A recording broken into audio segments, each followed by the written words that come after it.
நம்ம எல்லாரும் வாழ்க்கையில் சில அவமானங்களையும் வலிகளையும் கடந்து வந்திருப்போம். அது சாக வரைக்கும் மறக்கவே முடியாது. அப்படி ஒரு வலி வந்து என் ஹஸ்பண்ட் இப்போ வரைக்கும் அனுபவிச்சுட்ருக்காரு. அது என்னென்னா, என் ஹஸ்பண்டோட அப்பா என் மாமனாருக்கு நடந்தது. அவர் 9th 10th தான் அவர் படிச்சுட்டு இருந்திருக்காரு. என் ஹஸ்பண்ட் வந்து படிச்சுட்டு இருந்திருக்காரு. அப்போது எங்கள் மாமனாருக்கு வந்து பிஸ்னஸ் லாஸ் ஆகி ரொம்பவே நொடிஞ்சிட்டாரு. அந்த டைமில் வந்து அவங்க குலதெய்வம் கோயிலில் புரட்டாசி கடைசி கிழமையப்போ ஃபண்டு பணம் கலெக்ட் பண்ணி அதை ஏலம் விடுவாங்க. அந்த ஏலம் ஃபைனலாக இவருக்கு விழுந்திருக்குது. 6800 7,000 என்னமோ தான் வந்து ஃபைனலாகி கடைசியில் கொடுக்கலாங்கிற ஒருத்தில் யாரோ அந்த கூட்டத்தில் இருந்த ஒரு 2-3 பேர் வந்து அவங்க பிஸ்னஸில் நொடிஞ்சு போயிட்டாங்க. அவரை நம்பி எப்படி பணம் கொடுக்கறது, யார் பொறுப்புங்கிற மாதிரி பேசிட்டாங்க.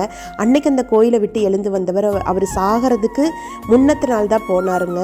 இன்றைக்கி அவர் தவறி 12 வருஷம் ஆயிடுச்சு. ஆனாலும் அந்த வலி வந்து என் ஹஸ்பண்டால் மறக்கவே முடியல. இன்றைக்கி அந்த கோயிலுக்காக எல்லாமே எக்ஸ்ட்ராவாக தான் செய்கிறாரு. அது எதுக்காகனா பணம் இருக்குதுங்கிறக்காக இல்லை, அவங்க அப்பாவோட ரிமெம்பரன்ஸாக அவர் பண்ணிக்கிட்டே இருக்கார்.